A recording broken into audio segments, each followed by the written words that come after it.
الحمدللہ تلاوت کی گئی، ترجمہ پیش کیا گیا، اور اب ہم تفسیر کے لیے چلتے ہیں علامہ مفتی محمد اسماعیل نورانی صاحب کی جانب۔ بسم اللہ الرحمن الرحیم، الحمدللہ رب العالمین، والصلاة والسلام علی اشرف الانبیاء و سید المرسلین۔ معزز ناظرین، الحمدللہ آج کی اس نشست میں 28ویں پارے کے پہلے ربع کی تلاوت کی گئی ہے، اور 28واں پارہ چند صورتوں پر مشتمل ہے، اور اس پارے میں جتنی بھی صورتیں ہیں وہ سب کے سب مدنی صورتیں ہیں۔ اور آج کی اس نشست میں جو پہلی صورت ہے سورۃ المجادلہ، اس کی مکمل تلاوت کی گئی ہے، اور اس کے ساتھ ساتھ جو دوسری صورت ہے سورۃ الحشر، اس کا آغاز کیا گیا ہے۔ باقی جو اس کے مزید رکوعات ہیں، آیتیں ہیں، وہ انشاءاللہ کل کی نشست میں تلاوت کی جائیں گی۔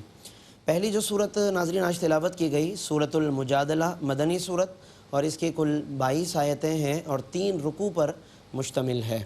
اس کو سورۃ المجادلہ کہتے ہیں۔ مجادلہ عربی میں تکرار کرنے کو کہتے ہیں، یا کسی سے کسی بات پر بحث کرنے کو کہا جاتا ہے۔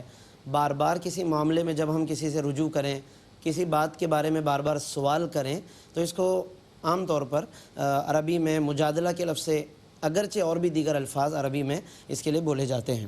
اس کو مجادلہ اس لیے کہتے ہیں کہ اس کے آغاز میں ہی اللہ رب العالمین نے ایک واقعے کی طرف اشارہ فرمایا ہے، اور وہ واقعہ زہار کے حوالے سے پیش آیا۔ زہار کا مطلب ہوتا ہے کہ کوئی مرد یعنی کوئی شوہر اپنی زوجہ سے کچھ ایسے الفاظ کہہ دے کہ جو زہار کے زمرے میں آتے ہوں، یعنی اپنی وہ عورت کو، اپنی زوجہ کو اپنی والدہ سے یا اپنی دیگر محرم عورتوں کے ساتھ یا ان کے کسی ایسے عضو کے ساتھ تشبیہ دے دے کہ جس عضو کی وجہ سے حرمت پیدا ہو جاتی ہو، یا کسی نے اپنی زوجہ کو اپنی والدہ کے مانند کہہ دیا یا اپنی بہن کی طرح کہہ دیا۔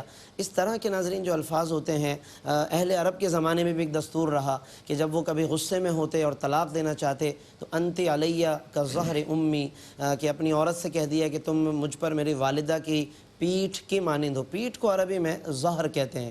اسی سے پھر یہ زہار کا پورا ایک مسئلہ سامنے آتا ہے۔ بہت سے لوگ بے دھیانی میں یا بعض اوقات غصے میں یا کسی بھی وجہ سے اس طرح کے الفاظ بول جاتے ہیں۔ احتیاط کرنی چاہیے۔ جب زوجیت کا رشتہ اللہ نے عطا فرما دیا، الفاظ کے انتخاب میں، الفاظ کے استعمال میں بہت زیادہ احتیاط کرنی چاہیے۔ جزاک اللہ مفتی صاحب، ماشاءاللہ بہت اچھے انداز میں، سہل انداز میں، سمجھانے والے انداز میں مفتی صاحب نے آج 28ویں پارے کے پہلے ربع کی تفسیر بیان فرمائی۔ ناظرین محترم، قرآن کریم سے ایک رابطہ قائم کیجئے، قرآن کریم سے ایک تعلق قائم کر لیجئے، تاکہ یہی قرآن جو ہے بروز حشر ہماری شفاعت کے لیے اللہ کی بارگاہ میں ہماری سفارش کر سکے۔ اللہ تعالیٰ ARYQ-TV کے اس اہتمام کو اپنی بارگاہ میں قبول فرمائے، اور اس کا عرفان اور فیضان آپ کو اور ہم سب کو نصیب فرمائے۔ اس کے ساتھ ہی اپنے میزبان محمد رئیس احمد کو اجازت دیجیے۔ اللہ حافظ۔